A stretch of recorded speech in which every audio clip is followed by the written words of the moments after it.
You've got your balloon plans. Now it's time to actually start prepping them for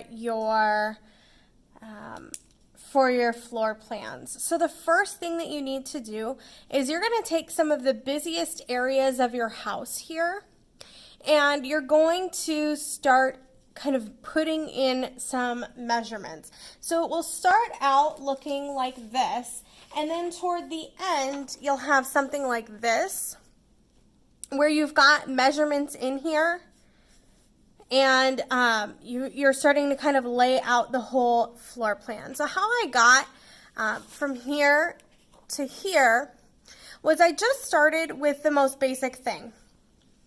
So my most basic thing was that I have a 72-inch dining table. I wanted a pretty large dining area, but I also didn't want it to take up a huge amount of space. I'm going to look at my floor planning guide, and my floor planning guide will show me kind of what a large space looks like and what a smaller space looks like and what is a minimum that I need for each thing. So here I'm looking at it, and I think a 12-foot dining room across is going to make the most sense because it gives me enough space to have my large dining table, and then also have, so this is 6 feet here. That means that I would also have 3 feet of clearance on either side of my dining table for people to scoot out their chairs and walk around. And because I want my house to be symmetrical, I'm going to do the same thing over here because my music room, office, and studio, those don't really need any super specific measurements. So these don't have to be exactly any measurement.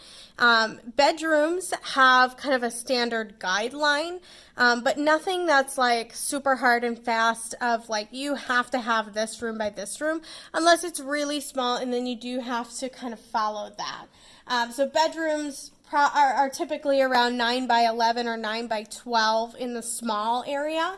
And then 12 by 12 for kind of a decent size, so maybe the size of my dining room, and then around 15 by 12 for a large room. Hallways, you need to be at least 3 wide. So I'm first kind of figuring this out. All right, and now I know that this side is going to be 12 feet. So I've got 12 feet here, 12 feet here. The middle, I want to be a little bit larger. So on here, it is a little smaller, but now I'm looking and seeing, oh yeah, I have a whole living room here that's going to need to be quite large because my kitchen island is encroaching a little bit onto my living room. So I'm thinking probably around 15 feet is going to be the right amount of space. So I know that from this wall here all the way to the kitchen island needs to be about 15 feet. So down here now is 12 feet. Here is 15 feet.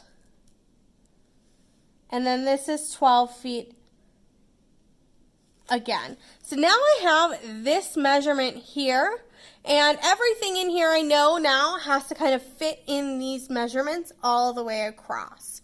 Now I need to figure out what my dimensions going this way need to be. Then you need to go to the busiest area of your house. So in my case, the busiest area is the kitchen. And because the reason for that is because the music room, the art room, the office, bedrooms in general are kind of flexible spaces. So they can kind of adapt to what I need here. So I know that in this area, it's going to be from here to here, I'm going to go 12 feet. Now each hallway needs to be at least 2.5 feet wide. But in a space like this, they're coming in from the garage, it's a big area. I want it to be nice and open. So I'm going to go to a 3.5 foot hallway. So this already now is going to be 12 feet plus 3.5 feet. And now I need to figure out my kitchen. And this will help determine kind of the depth of my house. So the first thing I'm going to look at is my appliances. So right here I've got an oven. That's going to be 36 inches. And the 2 lines are for inches. 1 line is for foot. So 36 inches, that's a big stove. 30 inches is pretty standard. So I wanted a big stove, and then we've got a fridge as well. The fridge is typically around 36 inches as well.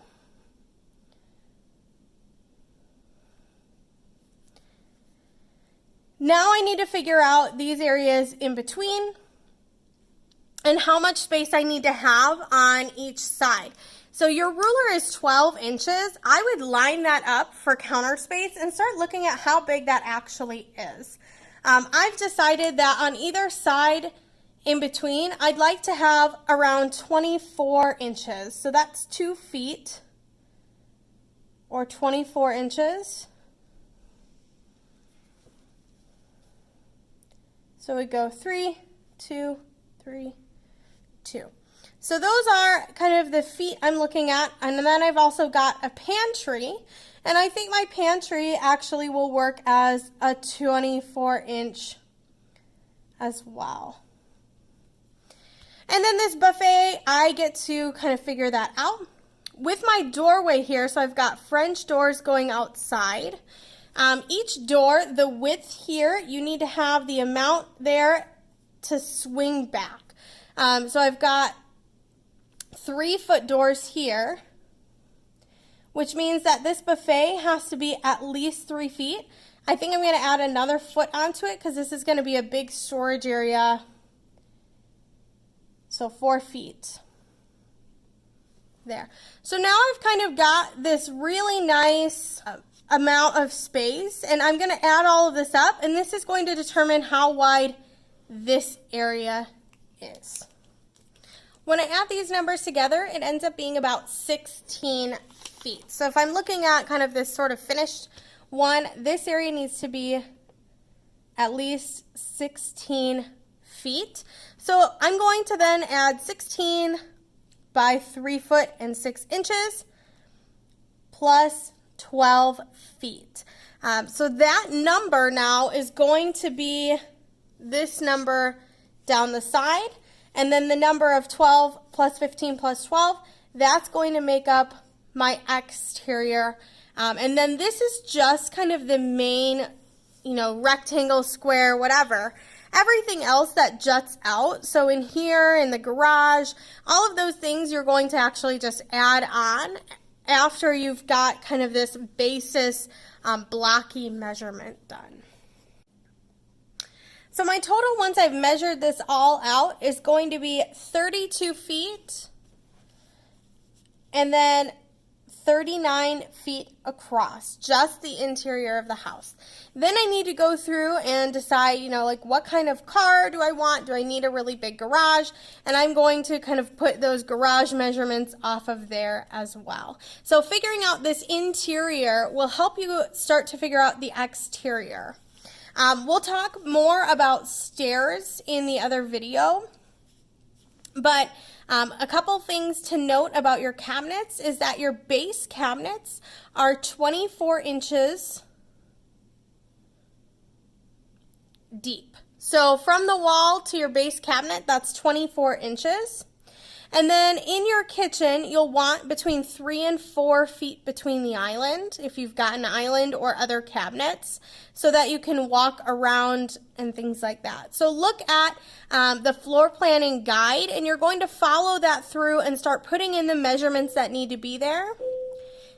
And then you need to make sure that all of the measurements on both sides of the house and in the middle fit within the measurements that you've created from doing your measuring of things like your kitchen, hallways, dining rooms, those main spaces where it matters the most.